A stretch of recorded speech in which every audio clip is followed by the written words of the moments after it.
பெஞ்சல் புயலால் பாதிக்கப்பட்ட விழுப்புரம், கள்ளக்குறிச்சி, திருவண்ணாமலை, கடலூர், தருமபுரி, கிருஷ்ணகிரி மாவட்டங்களுக்கு குடும்ப அட்டைதாரர்களுக்கு தலா 2000 ரூபாய் வழங்கப்படும் என முதலமைச்சர் மு.க.ஸ்டாலின் அறிவிப்பு வெளியிட்டுள்ளார். கூடுதல் விவரங்களை தலைமை செய்தியாளர் சிவா வழங்க கேட்கலாம். வணக்கம் சிவா, இந்த அறிவிப்பு குறித்த கூடுதல் விவரங்கள். பெஞ்சல் புயலினுடைய தாக்கம் என்பது விழுப்புரம், கடலூர், அதே போன்று கள்ளக்குறிச்சி உள்ளிட்ட பல்வேறு மாவட்டங்கள்ல மிகப்பெரிய ஒரு தாக்கத்தை ஏற்படுத்தியிருந்தது. இதனுடைய பாதிப்பில் சிக்கியிருக்கக்கூடிய மக்களுக்கு தற்போது தமிழக அரசு 2000 ரூபாய் நிவாரணமாக வழங்கப்படும் என்று அறிவித்திருக்கிறது. தமிழ்நாட்டில் நவம்பர் 30 முதல் வீச தொடங்கிய இந்த பெஞ்சல் புயலினுடைய காரணமாக பரவலாக கடுமையான மழை பொழிவு தமிழ்நாட்டினுடைய வட மாவட்டங்கள்ல சந்தித்திருக்கிறது. குறிப்பாக விழுப்புரம், கள்ளக்குறிச்சி, கடலூர் ஆகிய மாவட்டங்கள்ல இதனுடைய தாக்கம் அதிகமாக இருந்திருக்கிறது என்றும், திருவண்ணாமலை, தருமபுரி, கிருஷ்ணகிரி ஆகிய மாவட்டங்கள்ல சில பகுதிகளில் கூட வழக்கத்தை விட அதிகமான மழை பொழிவை சந்தித்திருக்கின்றன என்று முதலமைச்சர் மு.க.ஸ்டாலின் வெளியிட்டிருக்கக்கூடிய இந்த அறிவிப்புல குறிப்பிட்டிருக்கிறார். எனவே இந்த புயல் தாக்கத்தில் பாதிப்புக்குள்ளான இந்த மாவட்டங்களில் இருக்கக்கூடிய மக்கள், குறிப்பாக முதலமைச்சர் மு.க.ஸ்டாலின் பாதிப்புக்குள்ளான பகுதிகளில் நேரடியாக சென்று ஆய்வு மேற்கொண்டிருக்கக்கூடிய நிலையில பாதிப்புகள் என்ன என்பது நேரடியாக தெரிந்திருக்கிறது. அந்த அடிப்படையிலேயே இன்றைய தினம் பல்வேறு மூத்த அமைச்சர்கள், மூத்த அதிகாரிகளோடு ஆலோசனை மேற்கொண்டதனுடைய அடிப்படையில இந்த பெஞ்சால் புயலால் பாதிக்கப்பட்ட விழுப்புரம், கள்ளக்குறிச்சி,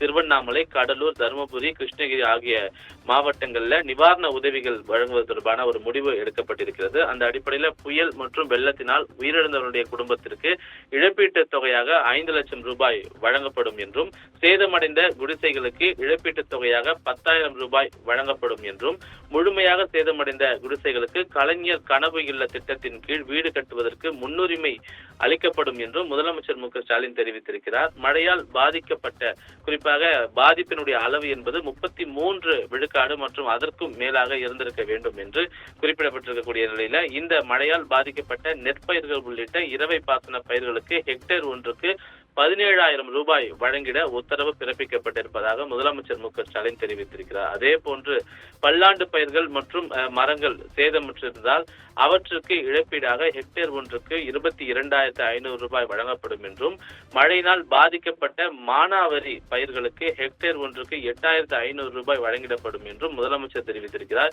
இந்த பாதிப்புகள் என்பது 33% மேல் இருக்க வேண்டும் என்று குறிப்பிடப்பட்டிருக்கிறது. அதே போன்று கால்நடைகளை இழந்திருக்கக்கூடியவர்களுக்கு, குறிப்பாக எருது, பசு உள்ளிட்ட கால்நடைகளுடைய உயிரிழப்புக்கு நிவாரணமாக 37,500 ரூபாய் வழங்கிடப்படும் என்றும் முதலமைச்சர் மு.க.ஸ்டாலின் தெரிவித்திருக்கிறார்.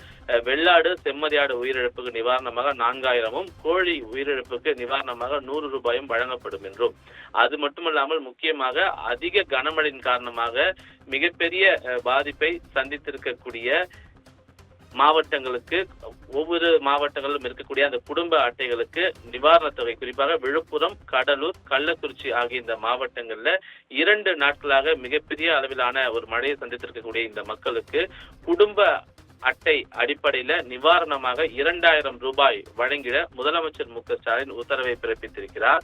மழை வெள்ளத்தால் பாதிக்கப்பட்ட பகுதிகளில் சான்றிதழ், வாக்காளர் அடையாள அட்டை, ஆதார் அட்டை, குடும்ப அட்டைகளை இழந்தவர்களுக்கு சிறப்பு முகாம் நடத்தி புதிய சான்றிதழ் வழங்கப்படும் என்றும், மழை வெள்ளத்தால் பாதிக்கப்பட்ட பகுதிகளில் பாதிப்புக்குள்ளான குடும்பங்களை சேர்ந்த மாணவ மாணவிகளுக்கு புதிய பாட புத்தகங்கள் வழங்கப்படும் என்றும் முதலமைச்சர் மு.க.ஸ்டாலின் வெளியிட்டக்கூடிய இந்த அறிவிப்புல குறிப்பிட்டிருக்கின்றார். கற்பகம். கூடுதல் விவரங்களுக்கு நன்றி சிவா.